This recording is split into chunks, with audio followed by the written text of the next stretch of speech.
मैं देख रहा हूँ कि पेशेंट्स भी जो हैं दे आर एंजॉइंग कि एक अच्छा डॉक्टर यहाँ पे मौजूद है और अच्छी तरह से इलाज हो रहा है। तो आपकी बॉडी, स्किन या हेयर से रिलेटेड अगर कोई भी प्रॉब्लम है, हम उसे सॉल्व करते हैं। हमारे पास एडवांस सोल्यूशन। तो जब मैंने इस फील्ड में एंटर किया तो मुझे लगा कि ऐसा क्यों है कि हम बाहर जा रहे हैं। हम इंडिया की क्या, हम वर्ल्ड की बेस्ट टेक्नोलॉजीज लाके जम्मू में क्यों नहीं स्टार्टअप कर सकते। आपको हेयरफॉल का पता है कि जैसे अगर आपको जेनेटिकली है, यानी कि फैमिली में रन करता है, तो आप मुझे तो ज़्यादा पता है। अगर आप नॉन सर्जिकल में जाना चाहते हैं, यानी कि अगर आप हेयर ट्रांसप्लांट नहीं कराना चाहते और दवाई भी नहीं लगाना चाहते, तो हमारे पास उसके सोल्यूशंस हैं जिससे एटलीस्ट हम हेयर को बचा के रख सकते हैं। आजकल हम देखते हैं एक्सीडेंट्स काफ़ी होते हैं, स्कार्स मुंह पे आ जाते हैं या फिर उन एरियाज में आ जाते हैं where scars are visible. What your clinic is doing for such patients? Tattoo के लिए मैं हमेशा हर बार यही बात कहती हूँ कि बनाना आसान होता है, उसको रिमूव करना बहुत मुश्किल।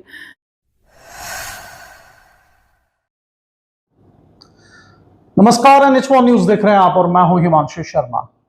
आज हमारी टीम जम्मू में मौजूद है और एक ऐसे क्लिनिक में हम हैं जहां पर जो पेशेंट्स हैं वो आते हैं स्किन की प्रॉब्लम्स को लेकर, हेयर लॉस की प्रॉब्लम्स को लेकर और बहुत सारी ऐसी प्रॉब्लम्स जो डे टू डे, चाहे वो नौजवान हों, चाहे वो बच्चे हों या फिर हमारे बड़े बूढ़े हों, उनको परेशान करती हैं। आज हमारे साथ खास मेहमान डॉक्टर पलकी शर्मा हैं। आज इन्हीं की क्लिनिक में हम मौजूद हैं इनसे बातचीत करने के लिए कि आखिर किस तरह की ऐसी प्रॉब्लम्स हैं जिनका इलाज ये करती हैं और किस तरह से जो आजकल के नौजवानों को स्किन प्रॉब्लम्स होती हैं या फिर हेयर फॉल की प्रॉब्लम्स हो या फिर टैटू रिमूवल की प्रॉब्लम हो या स्कार रिमूवल की प्रॉब्लम हो, ये बड़ी कॉमन प्रॉब्लम्स आज के टाइम में हो चुकी हैं। किस तरह से they are supporting the society in her clinic. Doctor Palki, सबसे पहले तो स्वागत करता हूँ आपका। Thank you so much. Thank you doctor Palki, it's a very nice initiative that you have undertaken, क्योंकि जब ऐसी प्रॉब्लम्स हमारे यहाँ होती हैं, खासकर मैं जम्मू की बात करूँ तो straight away we think about Punjab और दिल्ली। और आज मैं जब यहाँ पे आया तो आई एम स्टन्ड कि क्लिनिक जो है technically it's been equipped very well और मैं देख रहा हूँ कि पेशेंट्स भी जो हैं दे आर एंजॉइंग कि एक अच्छा डॉक्टर यहाँ पे मौजूद है और अच्छी तरह से इलाज हो रहा है। किस तरह का इलाज आप लोग करते हो? क्योंकि स्किन प्रॉब्लम्स तो ऑब्वियसली आजकल बढ़ चुकी हैं और हेयर लॉस प्रॉब्लम्स हैं। आजकल हम देखते हैं कि एक्सीडेंट्स होते हैं या कुछ भी ऐसी दुर्घटना होती है तो काफ़ी ज़्यादा स्कार जो हैं वो चेहरे पे, शरीर पे रह जाते हैं। People want to get it removed. फिर मैं बात करूं टैटू रिमूवल की, आजकल के खासकर नौजवान शौक शौक में टैटू बनवा लेते हैं, लेकिन बाद में लोग बोर हो जाते हैं, they want to get it removed. तो किस तरह से, थोड़ा ना ब्रीफ में बताइए, किस तरह से आप इसमें लोगों की हेल्प कर रही हैं? जी, जैसे हमारे क्लिनिक का नाम है PS body skin and hair, तो आपकी बॉडी, स्किन या हेयर से रिलेटेड अगर कोई भी प्रॉब्लम है, हम उसे सॉल्व करते हैं। हमारे पास एडवांस सॉल्यूशंस है। एडवांस का मतलब है जैसे आपको पता है कि पहले भी डॉक्टर्स थे जो स्किन के डॉक्टर्स होते हैं, हेयर फॉल का ट्रीटमेंट करते हैं, एक्ने का ट्रीटमेंट करते हैं, लेकिन उसके बाद क्या, जैसे कि आजकल एक्ने बहुत कॉमन है बच्चों में, एक्ने को करेक्ट कर दिया, उसके बाद मार्क्स रह जाते हैं, स्कार्स रह जाते हैं, तो उसमें जो ट्रीटमेंट्स आते हैं वो लेजर्स के थ्रू किए जाते हैं, या मेडिकल पील्स बोलते हैं जिन्हें, उसके थ्रू किए जाते हैं। तो जम्मू में जैसे आपको पता है कि अनफॉर्चुनेटली हमें एक प्रॉब्लम ये रहती है कि हमारा जो सिस्टम ऑफ वर्किंग है वो थोड़ा सा बाकी इंडिया से पीछे रहता है। जैसे जो फैसिलिटी हमें दिल्ली में मिलेगी या बॉम्बे में मिलेगी, हमें वो जम्मू में नहीं मिलेगी, और यहाँ आएगी तो काफी लेट आती है। तो इसीलिए जम्मू वालों को लगता है कि इसके लिए हम बाहर जाते हैं। तो जब मैंने इस फील्ड में एंटर किया तो मुझे लगा कि ऐसा क्यों है कि हम बाहर जा रहे हैं। हम इंडिया की क्या, हम वर्ल्ड की बेस्ट टेक्नोलॉजीज लाके जम्मू में क्यों नहीं स्टार्टअप कर सकते। बिल्कुल। सो जैसे मेरी एजुकेशन थी वो लंदन में हुई, मेरी मास्टर्स। उसके बाद वापस आके मैंने दिल्ली में काम किया, मैंने बॉम्बे में काम किया था, और फिर मुझे लगा कि हमें ये सेटअप जम्मू में करना चाहिए ताकि हमारे लोगों को बाहर जाने की जरूरत ना पड़े। तो इसमें हमने USFDA अप्रूव्ड लेजर्स लाए। We were the first one in Jammu जिसने इतनी ह्यूज इन्वेस्टमेंट की थी लेजर्स में। इनफैक्ट अभी हमने जनवरी में एक मशीन खरीदी थी which is for laser hair reduction, which is the first in India जो हम जम्मू में लेके आए। That's nice. तो ये जो इनिशिएटिव है इससे हमें लोगों से भी बहुत सपोर्ट मिला है, बिकॉज हम लोग ये कर पा रहे हैं क्योंकि लोग हमें सपोर्ट कर रहे हैं, तो रिजल्ट्स भी उस हिसाब से अच्छे आ रहे हैं। अब जब बात रही ट्रीटमेंट्स की, तो जैसे कि अगर हम हेयर फॉल की बात करें तो आपको हेयर फॉल का पता है कि जैसे अगर आपको जेनेटिकली है यानी कि फैमिली में रन करता है तो आप मुझे तो ज्यादा पता है। जी, तो आप ज्यादा कुछ कर नहीं सकते हैं ना उसके लिए। आपको नॉर्मली डॉक्टर दवाई दे देगा, खाने को दे देगा, लगाने को दे देगा, पर आप कितनी देर आप कॉम्प्लाइंट नहीं रहोगे, 2-2 3-3 साल कोई दवाई नहीं लगा पाता। तो उसी के लिए हमने ऑप्शंस लाए, जैसे कि पीआरपी करते हैं, ग्रोथ फैक्टर थेरेपी करते हैं, और फिर अब जो बिल्कुल लेटेस्ट आया है ट्रेंड वो है एक्सोसोम्स का, जो हमने भी स्टार्ट किया है। इसे 3 महीने हुए हैं इंडिया में आए हुए हैं और हमने भी स्टार्ट कर दिया है। Right. तो ये सारी फैसिलिटीज अवेलेबल हैं। दूसरा, अगर आप नॉन सर्जिकल में जाना चाहते हैं, यानी कि अगर आप हेयर ट्रांसप्लांट नहीं कराना चाहते और दवाई भी नहीं लगाना चाहते, तो हमारे पास उसके सोल्यूशंस हैं जिससे एटलीस्ट हम हेयर को बचा के रख सकते हैं। दूसरा ट्रीटमेंट जो होता है, अगर हम हेयर की बात करें तो आजकल फीमेल्स को पीसीओडी या पीसीओएस का प्रॉब्लम रह रहा है, जिसमें उनको इरेगुलर पीरियड्स रहते हैं, और ये 14 साल से ही देखना शुरू हो जाता है, 14 साल की बच्चियों में है, और फिर उसकी वजह से उनको फेशियल हेयर ग्रोथ आना शुरू हो जाती है या बॉडी पे अनवांटेड हेयर ग्रोथ आती है। तो उसके लिए भी ट्रीटमेंट है जिसमें हम लोग लेजर हेयर रिडक्शन करते हैं। यही मैं पूछना चाहता था कि what does that machine do to the patient, क्यों इस मशीन का इस्तेमाल किया जाता है? क्या होता है कि हॉर्मोन्स की वजह से ना आपको बाल आना शुरू हो जाते हैं उन जगहों पे जहां आपको नहीं चाहिए, स्पेशली फॉर अ फीमेल। ये काफी ज्यादा साइकोलॉजिकली भी उनको अफेक्ट करता है कि फेस के ऊपर बिल्कुल दाढ़ी जैसे बाल आते हैं। तो लड़कियां वैक्सिंग कर रही हैं या थ्रेडिंग कराती हैं, उसकी वजह से स्किन और खराब हो जाती है। और आप एक मानसिकता सोचिए एक 14-15 साल की लड़की की, जिसमें आजकल सोशल मीडिया की वजह से ये ट्रेंड है कि हमें अच्छे दिखना है, और जब आपके फेस पर इतनी प्रॉब्लम हो तो उनका ये है साइकोलॉजिकली भी उनको बहुत इम्पैक्ट होता है, उनका जो कॉन्फिडेंस है लो हो जाता है। तो इसमें ये लड़कियां क्या करती है, कहीं भी जहां उनको ऑप्शन मिल रहा है लेजर करवाने का तो वो वहां चली जाती हैं।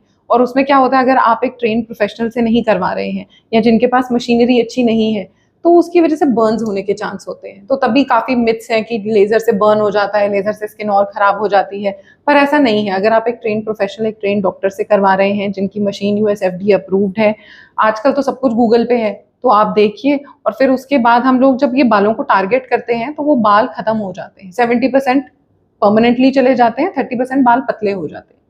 सो ये काफी सेफ तरीका होता है to get rid of unwanted hair.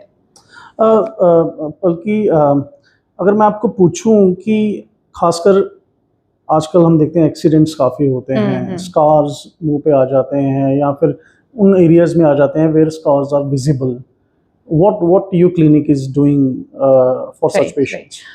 Scars जैसे कि एक्सीडेंट स्कार्स जो आपने बोला, सर्जिकल स्कार्स होते हैं, बर्न स्कार्स होते हैं, बर्न की वजह से जो पेशेंट्स को हो जाते हैं। फिर उसके बाद में आते हैं आपके एक्ने के स्कार्स, चिकन पॉक्स के स्कार्स।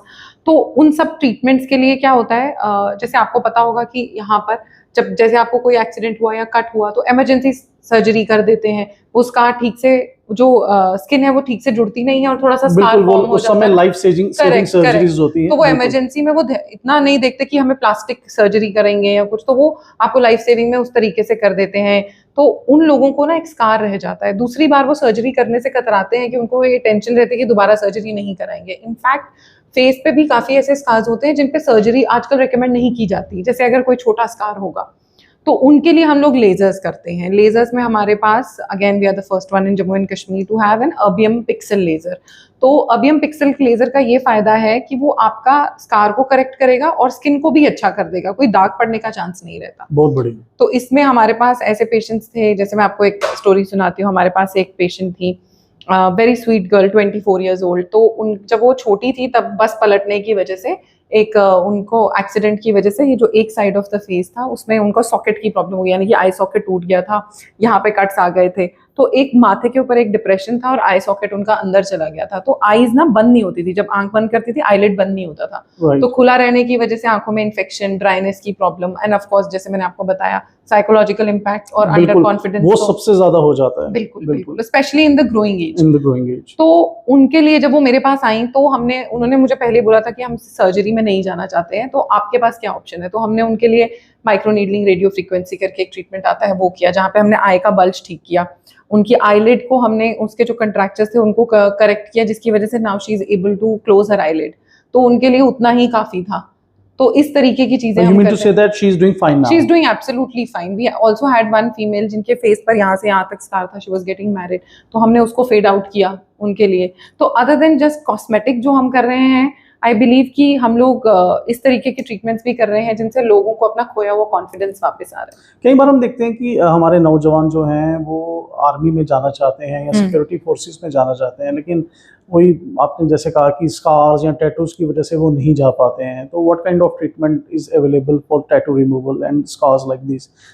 मैं जो दर्शक हमें देख रहे हैं ना, जो आर्मी में जाना चाहते हैं, मुझे पता है कि आप लोग नहीं जा पाते क्योंकि आर्मी में होता है कि टैटू या फिर स्कार्स हैं वो नहीं दिखने चाहिए, नहीं होने चाहिए।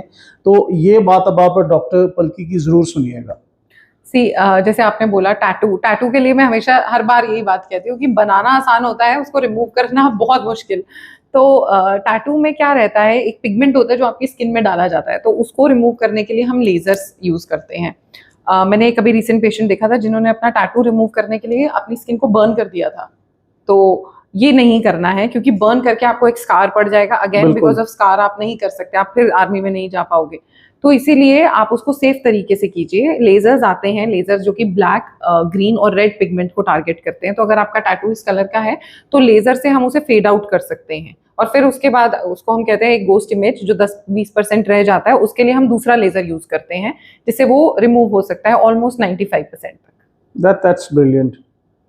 Doctor Palki, there is a common problem in women these days, pigmentation की प्रॉब्लम जिनको हम छाइयाँ कहते हैं। तो what kind of treatment you have in clinic for our sisters, our mothers? बिल्कुल, आई थिंक ये फीमेल्स में भी है और मेल्स में भी है प्रॉब्लम पिगमेंटेशन की। फीमेल्स में मोस्टली यहाँ चीक्स पे देखा जाता है, मेल्स में यहाँ पर आती है ये पिगमेंट। तो इसके लिए जो ट्रीटमेंट होता है उसमें सबसे पहले तो हम प्रॉपर काउंसलिंग करते हैं। Right. दूसरी चीज जो आती है उनका न्यूट्रिशन लेवल्स, तीसरी चीज आती है उनका स्किन केयर, और फिर जो हम लोग इन क्लिनिक प्रोसीजर्स या ट्रीटमेंट्स करते हैं उसमें हम लोग कुछ पील्स और पीआरपी बोलते हैं को इंजेक्शंस के थ्रू वो जो पिगमेंट है उसको लाइट किया जाता है। लेकिन इसमें बहुत ज़रूरी है जानना ये कि मिलाजमा जो है या पिगमेंटेशन 100% ख़त्म नहीं होती है, इसको मैनेज किया जाता है। क्योंकि मैंने ये काफ़ी कॉमन देखा है कि बहुत जगहों पे बहुत लोग जो डॉक्टर भी नहीं हैं वो इस तरीके के ट्रीटमेंट्स के ऊपर 100% गारंटी देते हैं और हमारी बहनें वहाँ चली जाती हैं और उनकी स्किन और ख़राब होके आती है। सो आई थिंक हर जगह ये इंपॉर्टेंट है कि आप एक डॉक्टर के पास ही जाइए। डॉक्टर पलकी, आजकल ना स्किन टैग्स यानी मोके जिनको हम कहते हैं या फिर तिल जिनको कहते हैं, और बच्चों में ये बड़ी प्रॉब्लम आ रही है, we are seeing in recent times. तो what kind of treatment you have in clinic for them? मोके और तिल जो बढ़ते हैं वो मोस्टली सन एक्सपोजर की वजह से ज़्यादा होते हैं, या अगर आपका बॉडी फैट ज़्यादा है यानी कि आप ओबीस साइड पर हैं। तो इसके लिए सबसे पहले तो अगर बच्चों में है स्पेशली, जैसे आपने बोला ये बहुत कॉमन हो गया है, तो पहले तो बच्चे का वेट मैनेजमेंट बहुत ज़रूरी है इसमें, क्योंकि हार्मोन्स की वजह से वो बन रहा है। दूसरा सन एक्सपोजर, बच्चे बाहर जाते हैं लेकिन सनस्क्रीन कोई नहीं लगाता, तो बच्चों के लिए सनस्क्रीन आती है जिसको हम कहते हैं मिनरल सनस्क्रीन, SPF 30 आप यूज़ कर सकते हैं। बच्चों में 2 साल से ऊपर के बच्चों में यूज़ करना बिल्कुल सेफ है। अगर मोका बन गया है तो उसको रिमूव करना पड़ेगा, तो हम लोग एक छोटा ऐसे कॉटरी पेन आता है बिल्कुल छोटा सा, उससे हम उसको रिमूव कर देते हैं यानी कि जला देते हैं। तिल अगर किसी को है तो नॉर्मली अगर बहुत ज़्यादा हो रहे हैं तो सबसे पहले तो सनस्क्रीन लगाओ, और दूसरा एंटीऑक्सीडेंट्स बहुत अच्छे काम करते हैं। तो खाने में एंटीऑक्सीडेंट्स यानी कि कलरफुल फ्रूट्स, कलरफुल वेजिटेबल्स बच्चों को देना स्टार्ट करें, और उसके बाद भी अगर लगता है तो हम उसे जला सकते हैं, रिमूव कर सकते हैं। जैसे आपने कहा कि आप मोके को रिमूव कर देते हैं, तो क्या दोबारा चांस रहता है कि उस जगह से फिर से मौका बिल्कुल बिल्कुल, हाँ। ये जैसे मैंने आपको बोला कि बॉडी वेट के ऊपर होता है, तो इसको हम इंसुलिन सेंसिटिविटी कहते हैं। यानी कि अगर आप देखेंगे जो लोग जिनको डायबिटीज की प्रॉब्लम है उनको मोके होते हैं, या अगर उनकी फैमिली में डायबिटीज चल रही है और वो ओवरवेट है, प्री डायबिटिक बोलते हैं इसको, तो उनको भी मोके होते हैं। तो उन लोगों में हमेशा चांस रहेगा स्किन टैग ज्यादा बनने का। तो इसमें अपना बॉडी वेट मैनेज करना है, डायबिटिक्स जो है उनको अपना ब्लड शुगर भी मेंटेन करना है। क्या सजेशन आप देना चाहेंगी? समर इज गोइंग ऑन, और जो खासकर यंगस्टर्स हैं, चाहे वो लड़के हैं लड़कियां, how they must protect the skin? समझ में मैं बोलूंगी कि सबसे पहले सनस्क्रीन यूज कीजिए, बहुत जरूरी है। हमारी जो इंडियन स्किन टोन के लिए हमें चाहिए होता है SPF 50 with PA factor of 4+। तो अगर आप सनस्क्रीन की ट्यूब खरीद रहे हैं उसके ऊपर SPF 30 above and SPF 50 use कर लीजिए, और PA फैक्टर जरूर नोट कीजिए। दूसरा, सनस्क्रीन जो होता है उसको हर 2 या 3 घंटे में रीअप्लाई करना जरूरी है। पानी अच्छे से पीजिए, बॉडी को हाइड्रेट रखिए। और अब जैसे कि मानसून आने वाले हैं, तो मानसून में आने से पहले ही हेयर ग्रोथ जो ट्रीटमेंट्स होते हैं यानी कि मल्टीविटामिन्स लेना स्टार्ट कर दीजिए, तो ये बहुत हेल्प करेगा। अब सारी बातें आपने हमारे दर्शकों से की हैं, बड़ी अच्छी इन्फॉर्मेशन दी है। अब आपसे अगर मिलना हो तो किस तरह से लोग आपसे मिल सकते हैं, जिनको कोई भी स्किन प्रॉब्लम है, हेयर प्रॉब्लम है, किस तरह से आपको मिल सकते हैं? हमारा क्लिनिक है गांधीनगर में, इसका जो एड्रेस है वो है 180 Gandhinagar, opposite green fields ground. हमारा जो नंबर है, आई एम श्योर आप डिस्प्ले कर देंगे, तो वो बिल्कुल। हमारा कॉन्टैक्ट इन्फॉर्मेशन है। आपको गूगल पे भी हमारी सारी इन्फॉर्मेशन मिल जाएगी, तो आप हमें डायरेक्टली कॉन्टैक्ट कर सकते हैं। अब ये खास इन्फॉर्मेशन डिस्ट्रिक्ट रियासी के लोगों के लिए है। अगर आपको कोई स्किन इश्यूज हैं या हेयर फॉल इश्यूज हैं, तो you can always come to Jammu to doctor Palki Sharma's clinic opposite green fields, और आपको ये स्पेशल डिस्काउंट भी देंगे अगर आप डिस्ट्रिक्ट रियासी से हैं। किस तरह का डिस्काउंट मिलेगा डॉक्टर साहब? आई थिंक वो उन्हें मेंशन करना पड़ेगा कि वो आपके थ्रू आए हैं, न्यूज़ चैनल के थ्रू, तो डेफिनेटली हम अपने से जो बेस्ट कर सकेंगे वो करेंगे। That's brilliant, it's been really nice talking to Thank you. you so much. और मैं अपने श्रोताओं की तरफ से भी आपका धन्यवाद करता हूं, क्योंकि शायद इस तरह का नॉलेज, इस तरह का एजुकेशन हमारे सोसाइटी में भी नहीं है कि how people can protect their skin, what they can do about hair loss.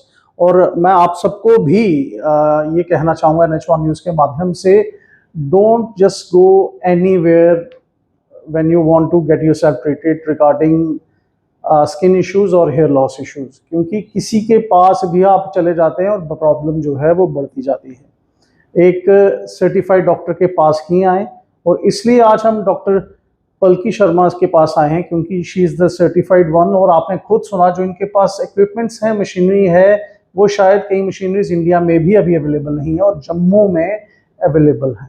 तो ज़रूर डॉक्टर पलकी शर्मा की क्लिनिक को आप विजिट करिए